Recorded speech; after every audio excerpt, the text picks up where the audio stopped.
So, coming off a big comeback victory down in Atlanta, and now you've got the Colorado Rapids coming in to open up Red Bull Arena for the 2017 league season. What's your impression about how Colorado seems to be a dangerous side all the time, whether it's over there or here?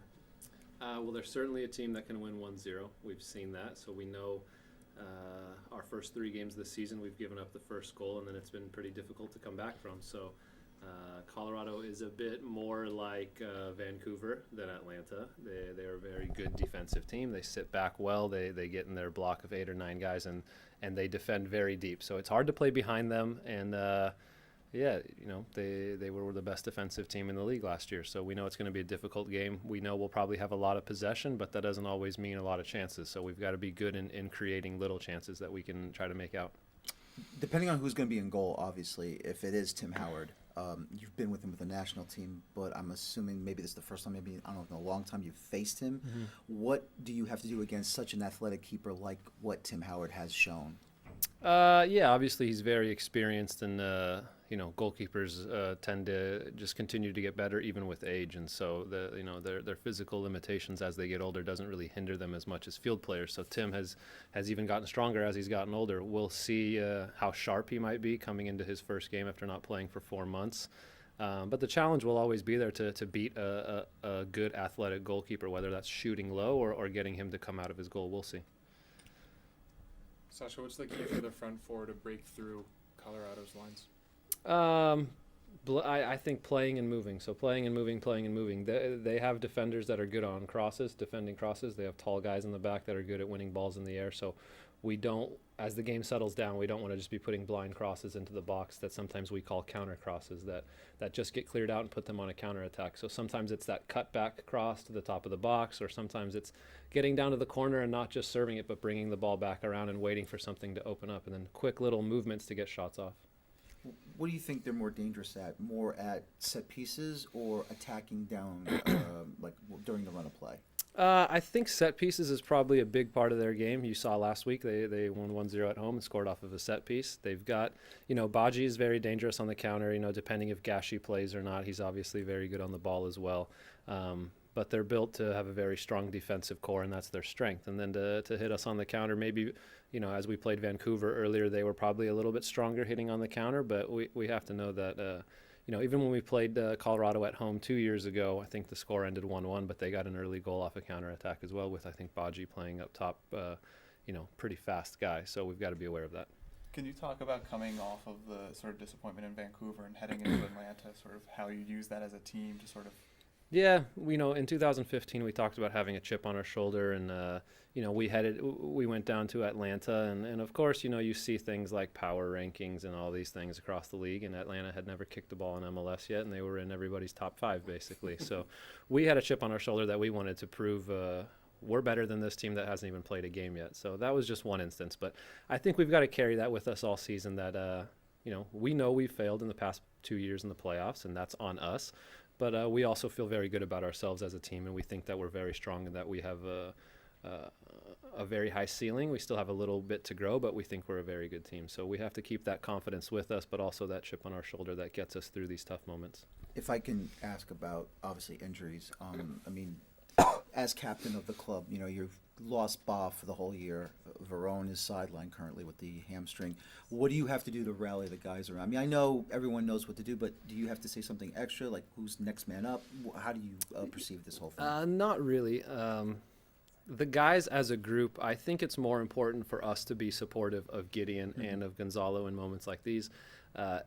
No player wants to be injured. No player likes being in the physio's room or working in the gym extra hours than they really need to. So it always sucks when you get injured, and especially for Gideon, we were devastated for him because, he's got to miss a whole year when maybe he could be back in 6 months' time or something like that. So that, it's disappointing. It sucks. We feel bad for him. But the best thing we can do is in the locker room, everybody put their arm around him, know that we're here for them. We are a team. We are a family. We all got to stick together throughout this whole season. And then the other guys, I hope they smell blood, and I hope that they're excited about a chance to win a spot. So Derek Etienne over the past this whole preseason and in the game against Atlanta has come in and made a difference. He's matured a lot. He's become an important guy for us, and I think he's going to play a lot of minutes this season. So he's one guy that has stepped up. Others have got to continue to do so. Can you just talk about Robles and he's going to set the record? What does that mean for you and for the team and for him? Well, let's not jinx him just yet. Hopefully he gets through tomorrow unscathed. But yeah, that's pretty awesome. As I look back, it's pretty amazing that Chris Klein had the record as a field player. That's quite an accomplishment. And, Klein was the real Iron Man and, was a great player and had a great career. Obviously, Luis, to come in and play that many games in a row is a pretty amazing feat.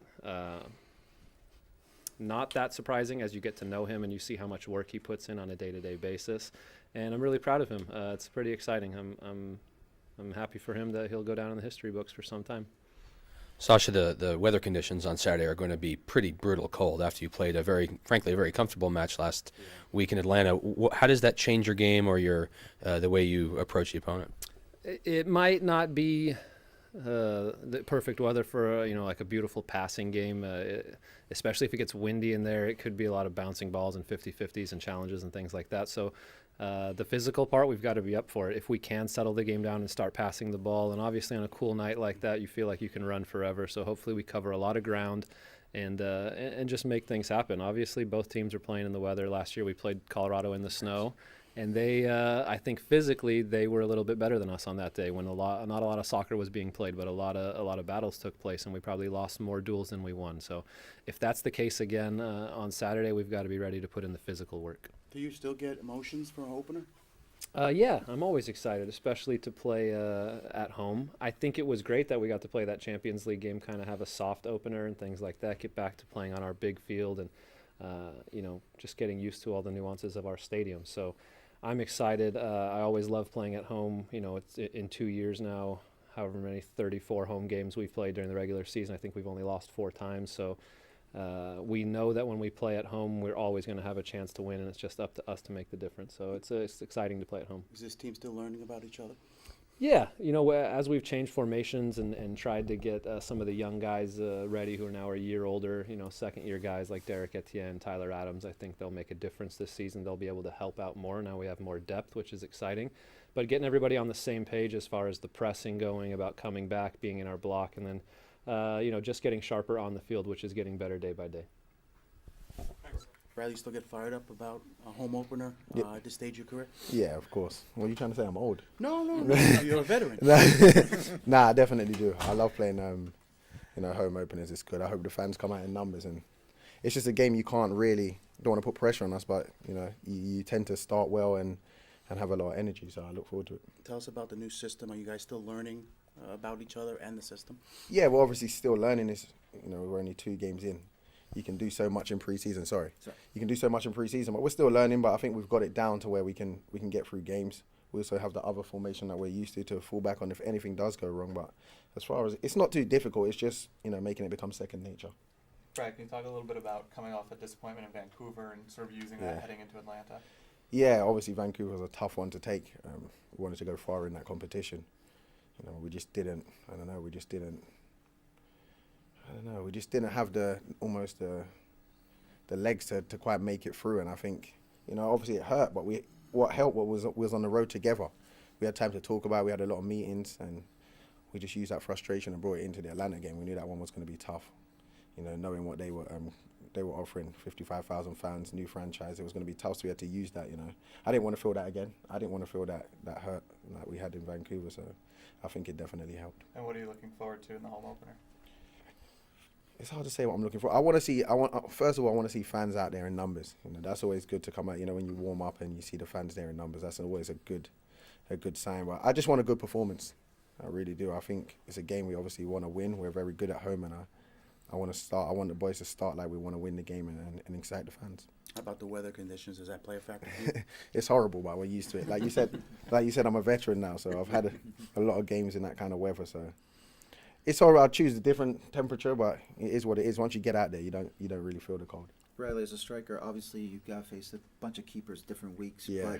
But if Tim Howard is in goal, I mean, he's a legend in the United States, not just you know, you played for Man United and Everton, of course, but being in this league and for the national team, what do you have to do to prepare for a guy like Tim Howard? Nothing really. I think he's obviously an amazing keeper.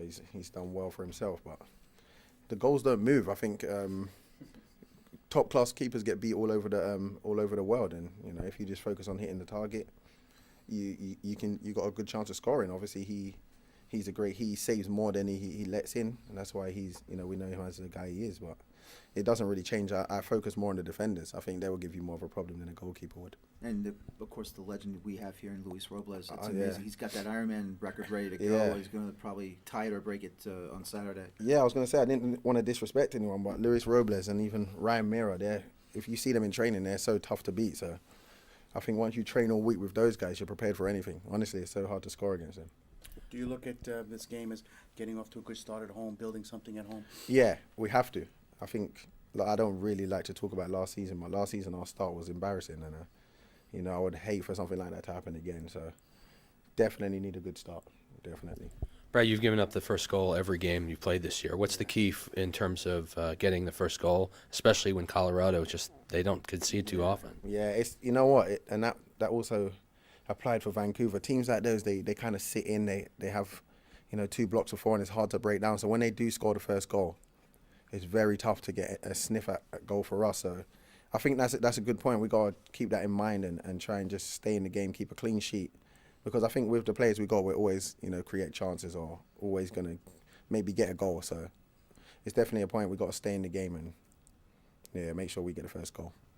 What are the emotions for a home opener for you personally as you start this journey? Well, I mean, personally, it's just about getting our team ready to go, and I think for us in general,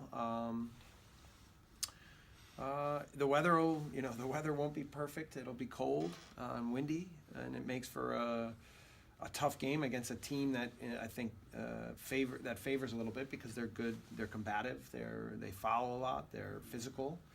So we have to be ready for that kind of match, and hopefully even with a cold weather game, we still get a good amount of fans out and get them out to support us in our opening match. So, we have a lot of energy in the group and a lot of spirit after the way the Atlanta game went, and we'll be ready, to get out there again on Saturday and throw it all out there. Do you see that this team is still learning the new system, or you feel like they've got a good grasp of it now? No, I think it's going to be a work in progress as we go. Some new personnel. I think we'll even, different guys will get different opportunities early in the year. Because I think we have a really well-rounded roster right now. So it's going to be about giving some early experiences and also, I think, encouraging healthy competition within the group, but also maintaining a high level of standards in terms of expectations for what the game needs to look like from a tactical perspective, from a mentality perspective. And we've achieved that over 2 years, I think, here. So we'll focus on that and try to accomplish that again. Jesse, can you talk a little bit about coming off a disappointment in Vancouver, heading into a sort of exciting atmosphere in Atlanta, and then coming home for the home opener? Yeah, it's 4 big games we've had already. This will be our 4th big game of the year, so that's good for us. I think it helps us really get into as quickly as possible in the mid-season form and really test us early, and we'll learn a lot about ourselves. And I think that. We'll be excited. I mean, playing at Red Bull Arena is always awesome, but given the circumstances of how the start of the season has gone, I think it'll be good for us in the short term and the long term. Just to give us an injury update with Gonzalo, how's his hamstring and how much longer is he going to be out? Do you know? Yeah, he'll probably be out for this weekend. He's still nursing it a little bit, but he's been jogging, and hopefully he'll be starting training soon, maybe even by Friday or Saturday. So. But we'll be cautious and make sure that we're not going to re-injure. And just to talk about Gideon as well, I mean, it must be really hard to see Gideon, out for the whole year, and at the same time when Gonzalo did tweak the hammy over in Vancouver. I mean, as a coach for yourself, like, here we go again, he's hurt again, but thankfully it's not too long. But how do you feel personally when you see a player go down? Gideon like and that? Gonzalo are such different scenarios. The Gideon situation is just, it's been really hard for everyone to try and figure out how to help him get healthy, and it's going to take some time, but we're all going to work with him to make sure that he gets himself, most importantly, back to 100% fit. And with Gonzalo, Gonzalo was as frustrated as anybody because I think he was the one that kind of, felt like he gets injured too much, and it's frustrating for him because as soon as he starts to establish himself, he feels like now it's another setback. But it's important for him to, I think, maintain a proper approach to know that, we're going to get him back going again and make sure that he's ready to help. So there's no frustration on my end. It's just about getting him ready. So. Jessica, you talked about Tyler returning from the U20 World Cup and slotting himself right into practice. What do you see from him, and how has that experience helped him grow as a player? Yeah, he went after training yesterday in a big way, and I think that experience, the reason why we like sending our players off to these experiences, even though it hurts us not having them here, is because they grow in those experiences. And I think when they play against their peers and show and learn that they can really hold up in big ways, that it gives them confidence when they come back here. So Tyler's in a really confident way right now. I mean, in training yesterday, he was getting after it.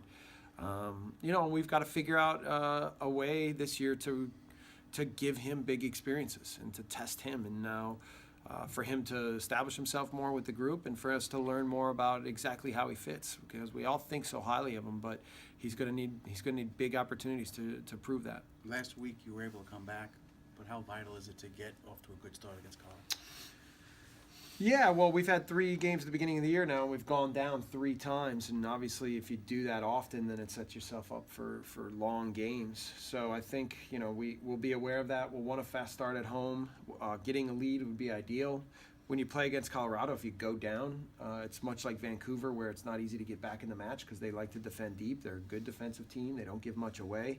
So we've got to make sure that we have a good start and don't go behind again. But and then in there also know that a 90-minute game is always a full 90-minute game where we're concentrated and focused and sharp and on top of things will usually set us up for success. Obviously, coaching against Tata Martino last Sunday, that must have been a big experience for you because he manages Argentina, he managed Barcelona. But Yeah. a guy like Pablo Mastroeni, who has been, I guess, an MLS lifer, who went from player to assistant to head coach.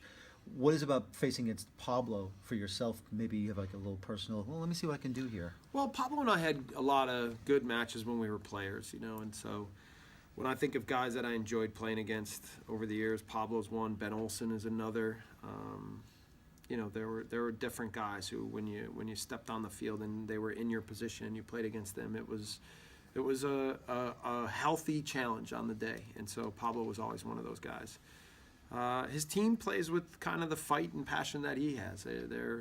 They resemble his character and personality. So, we'll have to match that. We'll have to be ready for that, especially if it's a cold day where it's about more duels and battles and tackles. Then we'll have to make sure that we're up for that kind of game because we know that they will. So it'll be fun. It'll be good. What was the team's mindset heading into Vancouver or heading into Atlanta, and sort of how does that carry over to this game against Colorado? Well, I think we were just trying to get through what happened in those games, and then make sure that this game we prepared tactically for what that game was going to look like, and we knew that it was going to be the kind of game that it was, and so we wanted to make sure that we were clear as to what we wanted to accomplish. And so this game will be very different than the Atlanta game. The Colorado plays very differently. The emphasis will be different. So we're just creating a little bit of clarity here in the lead up so that we make sure that when Saturday comes, we know exactly what to expect.